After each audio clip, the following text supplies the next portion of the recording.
The Great Schism, or the Schism of 1054, was the breaking of communion between the Catholic and Eastern Orthodox churches, sometimes also referred to as the Roman Orthodox churches,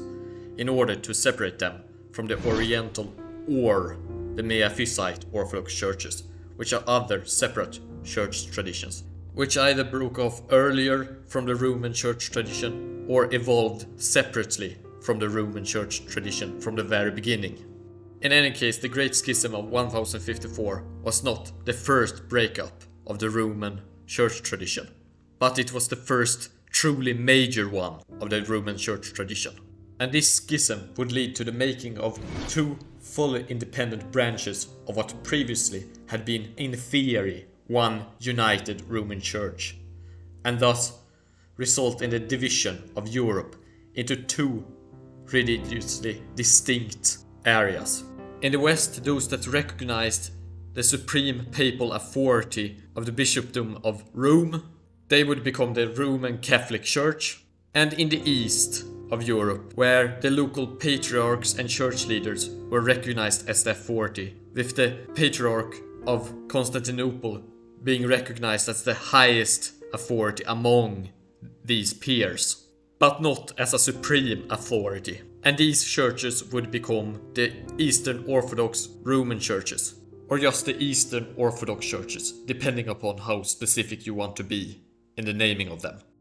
In any case, the event that led directly to this breakup was that in 1053,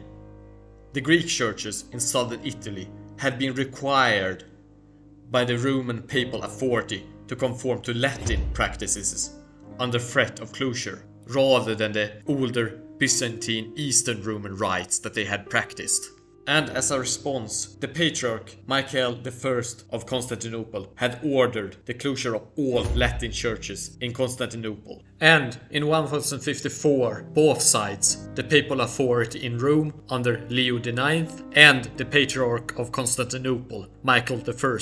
had both declared each other as being outside of the church, and thus declared the end of communion between the churches, the end of recognizing each other as belonging to the same united church body community of Christ's true church. Even if the event that caused this split was the forcing of Latin rites upon the previously Greek rites practicing churches of southern Italy, it is not like this split came from nowhere and did not involve a lot of other factors and history behind it even before this event. Metaphorically, it was simply the spark on a heap of firewood that had been gathered in the form of previous history and events. You had, for example, the still unresolved issue about who ought to be considered the head of the church, and how much authority being the head of the church ought to grant the church head over other branches and local administration levels of the church. With the Roman Catholic tradition, of course, seeing the Pope as the supreme authority of the church, and the Eastern Orthodox tradition before the schism was seeing the Pope as the highest authority of honor, without absolute authority in administratorial and theological matters over the other church heads, the other church patriarchs, a primacy among peers, and not absolute authority. And thus, by the time of the schism, they preferred the Patriarch of Constantinople over the Pope,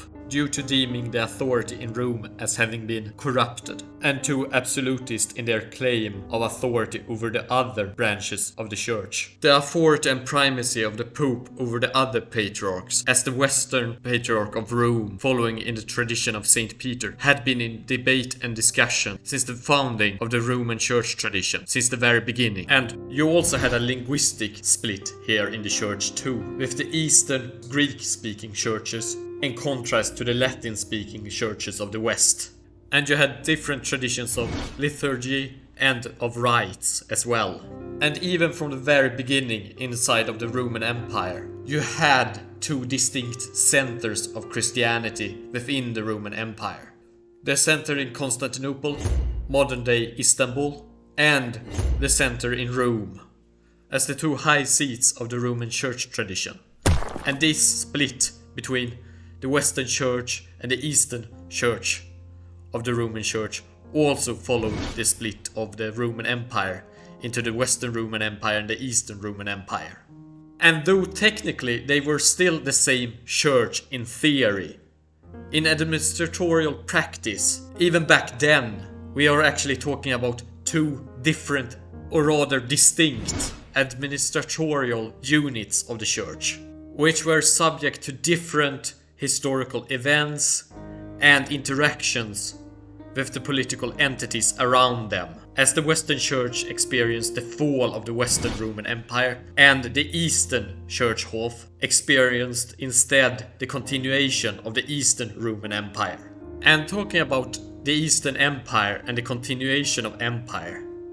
the relationship to the emperors there also developed differently. Whereas the Western Roman Church had to contend with several worldly powers that took the place of the Western Roman Empire after it fell in 476. And it had to do this as an independent, separate institution from these powers.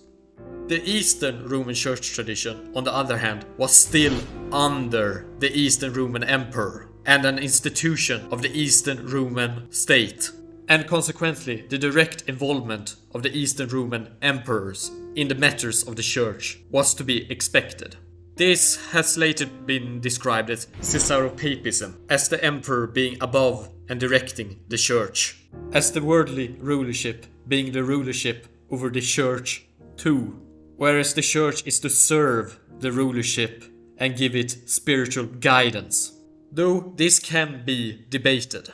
how far this went, as Caesaropapism was not absolute all the time, and it can be discussed if it even should be applied to the Orthodox church tradition, as there are a lot of exceptions to this and a lot of complexity in the interaction between the rulership and the Eastern Roman church tradition and later the Eastern Orthodox churches, with regards to them and their relationship to the worldly authority, as it has not only been a history of the worldly leadership lording over the church in one way, as there has been blowback and the church acting as its own institution here too, historically. But generally, you can see a trend in the Eastern Roman tradition and in the later Orthodox churches of the church being under the earthly, worldly rulership, generally, as just another institution under the worldly leadership. Though this has not always been the case, and there does exist exceptions to this. In comparison, in the Western Roman Church tradition, there developed a theory of the church as a separate institution from the worldly powers, an institution with its own sphere of influence, in which no worldly power had a right to infringe upon, and in exchange, the church was to acknowledge the worldly powers of the various worldly rulers where the church was active, as their own separate sphere of influence and authority. This later got codified in the Two Swords doctrine of the Catholic Church, where worldly secular power was granted by God to kings and various other types of rulers, and the Church was granted the authority in the matters of the Spirit, as a separate institution that complemented the worldly power, and the worldly power was to complement the spiritual power of the Church as well, as two distinct, separate authorities with their own spheres of power and influence granted by the authority of God to both. So we have two very different conceptions about the Church as an institution and as an authority versus the earthly rulership here. As in the Western Roman tradition, we have the Church as a separate institution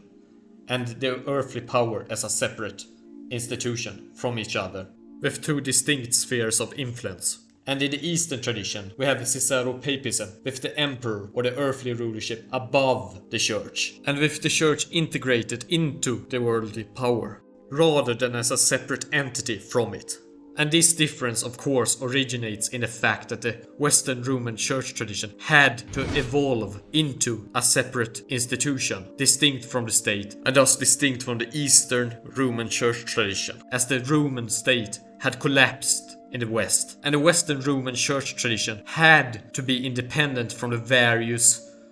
powers that now controlled the area of the former Roman Empire, in order to not simply become a tool under one power and thus rejected by another power, and thus risking breaking up the church even more. Of course, the Western Roman Church did not always succeed in this, but they tried to be mediators between these various worldly rulers and tried to be as independent as possible generally. Furthermore, by being in a context of competing worldly powers, the church could also gain power itself by being an independent institution. Not only could the church play these various powers against each other and make alliances with various earthly powers and see to it that no one totally dominated the others and in the end dominated the church, but they could also,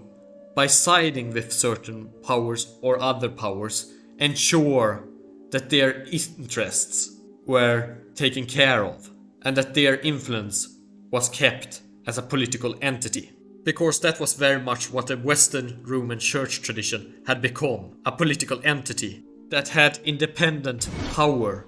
and made its own power plays, which it could do in a context where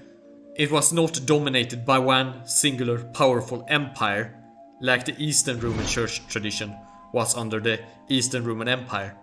but rather was one power among several competing powers. And the Western Roman Church tradition thus had a lot more power comparatively due to this very different power balance and thus very different relationship to worldly authority, which also played out historically with regards to the Eastern Roman emperors and their decrees about various religious matters, as the Eastern Roman emperors still saw themselves as the supreme authority of everything Roman, and they saw the Western Roman Church tradition as still being an institution under Roman authority. This also caused a lot of friction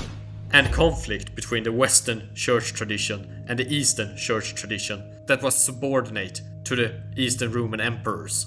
For example, you have the iconoclast policy following the decrees of Emperor Leo III the Isaurian in 726 to 729, where it was decreed that icons, that is to say religious art depicting various holy figures and used in various veneration practices, were against the will of God and thus a form of heresy, and that icons were now to be banned, removed from churches and destroyed. Yes, in the past, the proto-Orthodox churches were against icons, whereas the Western Church tradition, which later became the Roman Catholic Church tradition, was for icons. Considering how icons play a very large role in Orthodox churches today, it is kind of ironic that the positions have been so changed, but back then, due to imperial decree, they were now against icons. But the Western Roman Church tradition resisted, and this gave rise to a lot of friction and conflict that ended in 787, but still the question about icons and the power of the Eastern Roman Emperor over the Western Church tradition still remained a contentious topic for several centuries. And it was not the only matter of contention.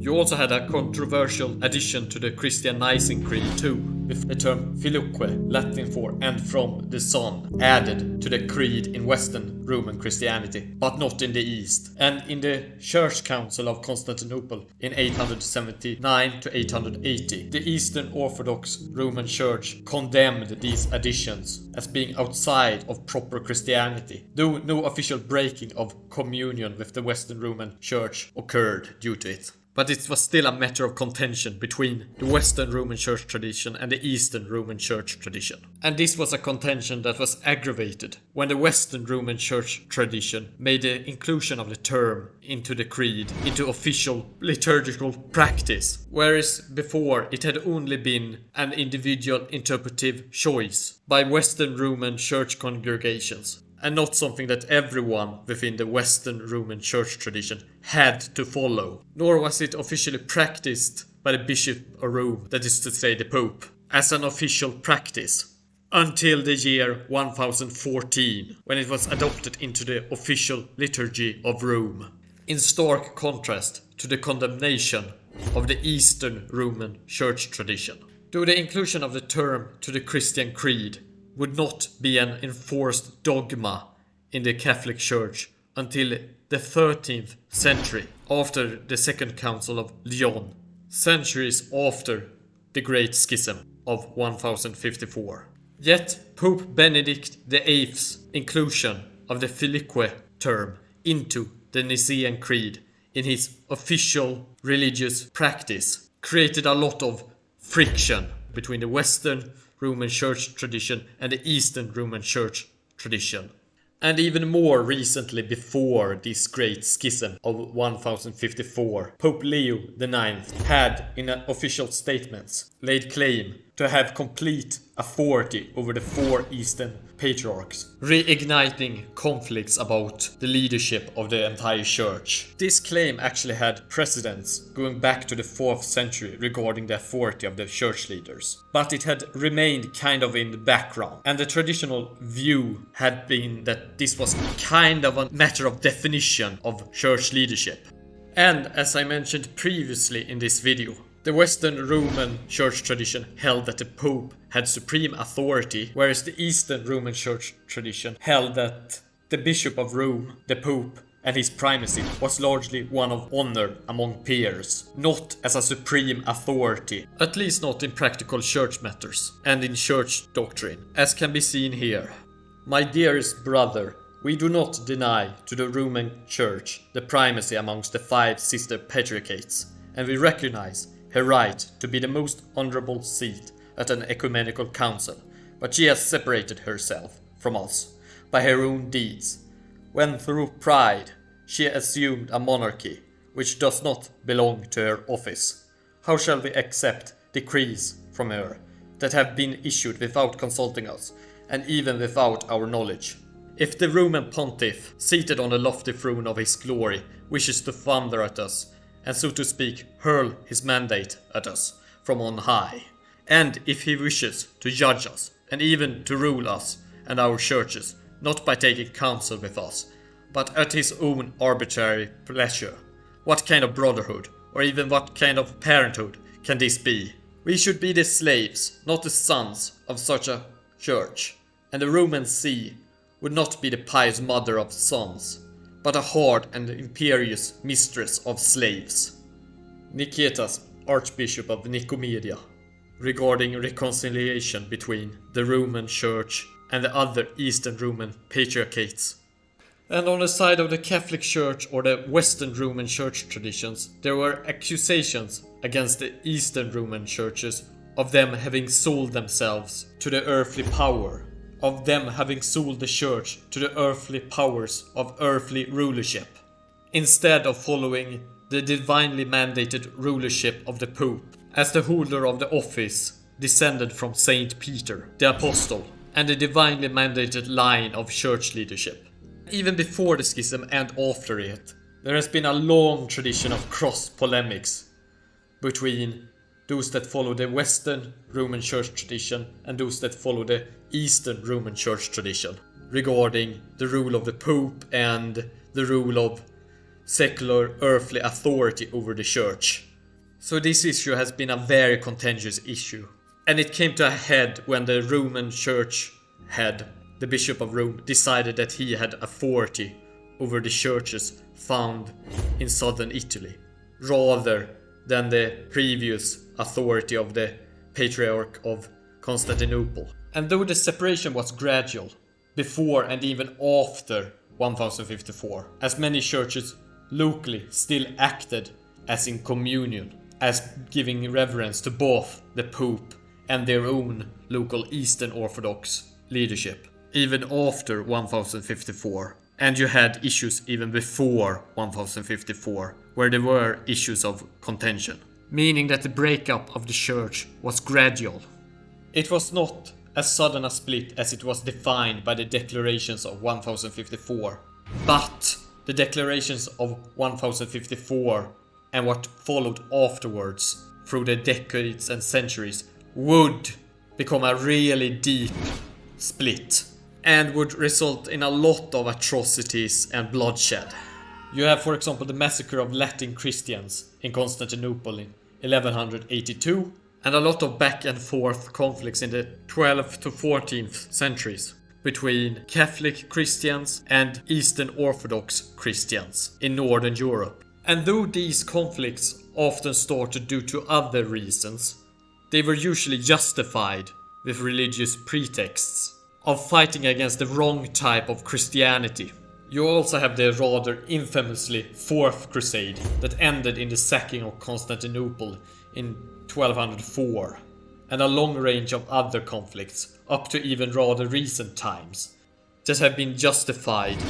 by the differences caused in this schism between the Eastern Orthodox churches and the Latin Catholic Church and their adherents following different practices. I will just say that many of the conflicts in the Balkans in recent times have had elements of this. And I will really not go into details here because I really want to avoid discussing the Balkans because it's flame war country. But let's just say that this Great Schism has been used as a justification for a lot of conflicts and atrocities on both sides historically and even to modern times. But history has not only been attempts at trying to fight the other or trying to eliminate the other between the branches of the Roman Church tradition. There have been attempts at reconciliation to mend the split between the Eastern and Western Roman Church traditions. For example, you have the Second Council of Lyon in 1274, which was an attempted reconciliation council called by Pope Gregory X, but it turned out unsuccessful,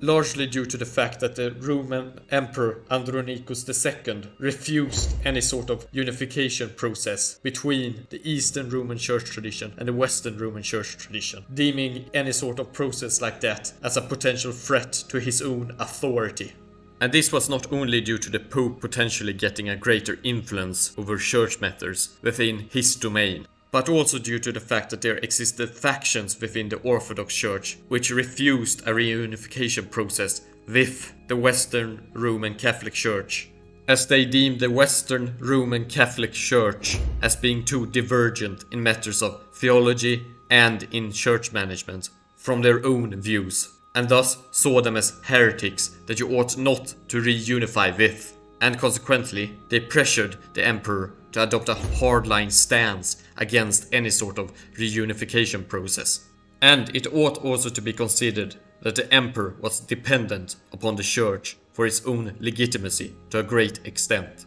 as being seen as a legitimate Christian ruler was extremely important, and thus he could not easily run afoul with certain segments of the church without risking them going in opposition to him, and thus threaten his legitimacy by making calls against him, by denouncing him as an impious ruler, and in turn threatening his own hold on power, as both parts of the church as well as lay people would turn against him. Since, as I stated previously, he is dependent upon his own religious legitimacy as a ruler, this actually makes it so that factions within the Eastern Orthodox Church actually do have a lot of power over the emperor, as he is dependent upon their support. And this is also an example of why Caesaropapism, of the earthly ruler standing above the church, was not always absolute or always applicable, and that it had often various exceptions, because the emperor might, in theory, be above the church as the ruler, but in practice he was often beholden to a lot of factions within the church and important people within the church, as he was still dependent upon their support as a ruler. And with regards to the Second Council of Lyon, they managed to make him reject the reunification process after having applied pressure on him, as he had been ambivalent before. And his father, who he was a co-ruler with too, Michael VIII, had actually pledged to try to reunite the churches before. But in any case, Andronicus II's turning away from the pledge of his father and his attempts at reunification, and rejection of reunification between the churches made it so that the Second Council of Lyon failed in its attempt at reunification. And then later you have the Council of Florence in 1438 to 1445, which was another attempt at reunification between the church branches that did not succeed. And the schism remains to our day, where the Catholic view is that the Eastern Orthodox churches are schismatic. Though in the 20th century the view of them as being heretical was removed, and they are from the Catholic view now only viewed as schismatic, whereas the Orthodox Church's views on the Catholic Church ranges from it only being schismatic to being both schismatic and heretical. The difference between heretical and schismatic being that schismatic is about administration and about being in a separate church body that is not cooperating with other church authorities, and thus is not in full communion with the greater church body. Whereas heretical also implies willful corruption of the Christian message. So there is still a gap here between the Catholic Church and the Eastern Orthodox churches. Yet, from the 60s onwards, attempts have been made by the Catholic Church to mend this gap. The restoration of unity among all Christians is one of the principal concerns of the Second Vatican Council. Christ, the Lord, founded one church, and one church only. However, many Christian communions present themselves to man as the true inheritors of Jesus Christ. All indeed profess to be followers of the Lord, but differ in mind and go their different ways, as if Christ himself were divided. Such division openly contradicts the will of Christ, scandalizes the world, and damages the holy cause of preaching the gospel to every creature. The very rich liturgical and spiritual heritage of the Eastern churches should be known, venerated, preserved, and cherished by all. They must recognize that this is of supreme importance for the faithful preservation of the fullness of Christian tradition and for bringing about reconciliation between Eastern and Western Christians. Decree on Ecumenism, Unitatis Redintegratio, given in Rome at St. Peter's Church, November the 21st, 1964, and promulgated by Pope Paul VI. Since the Second Vatican Council in the middle of the 60s, the official policy of the Roman Catholic Church has been to try to reconcile the differences between it and the Eastern Orthodox churches, in order to try to unify the churches again. The responses to these attempts have been mixed. Some of the Eastern Orthodox churches have entered into ecumenical dialogue with the Roman Catholic Church, even if they still remain as separate churches, nor are they in formal full communion with the Catholic Church. Some Orthodox churches have been less than open to this, and some churches, such as the Eastern Catholic churches, are individual previously Eastern Orthodox churches and congregations that re-entered communion with the Catholic Church over the years. Many of these even re-entered into communion with the Catholic Church even before the 20th century, after long dialogues with the Catholic Church and various ecumenical processes with the Church, where they have been allowed to keep a lot of their own rights and traditions and independence, even if they formally accept the Pope as the spiritual leader of all Christians. It should also be noted that not all Eastern Catholic churches originate from Eastern Roman Orthodox churches that entered into communion with the Catholic Church, but also from other church traditions that entered into communion with the Catholic Church. So you have Eastern Catholic churches that originate from the Church of the East tradition or from Oriental Orthodox church traditions too, and not only the Eastern Roman church tradition. But regardless, the Catholic policy has been uniatism, of joining churches together into one church. And in their policies towards the Orthodox churches of the Eastern Roman church tradition, the Catholic Church has, for example, allowed its clergy to administer the sacraments of penance, the Eucharist, and the anointing of the sick to members of the Eastern Orthodox churches. And some Orthodox churches that are still separate from the Catholic Church have begun to do likewise too. Do not all have begun to do this, and it differs from each national Eastern Orthodox Church. And it also depends upon various conditions and special circumstances too, at times. And even down to individual congregations at times. Yet, viewed from a longer perspective, it seems that in certain cases, the split between the Western Roman Church tradition and the Eastern Roman Church tradition is mending, even if it still remains. And it will be interesting to see the future of these church developments, especially as the church patriarch of Constantinople, Bartholomew I, is alleged to have stated in the year 2019 that reunion with the Catholics is inevitable, and that the division between the Orthodox and the Catholics is a matter of historical events rather than dogmatic differences. Though I do find the source of these statements, the Orthodox news site Orthochristian, to be somewhat dubious, as it seems to have a bias against Patriarch Bartholomew and his ecumenism. And it is only one published source that mentions this, at least in a language I could access, as I can't speak or read Greek. And that is the language which the Patriarch of Constantinople would make announcements in, when making official announcements, and also the most likely language that others would report his announcements in. And the original link to which they referred to their source seems to be dead, leaving me only with this secondary source from this site.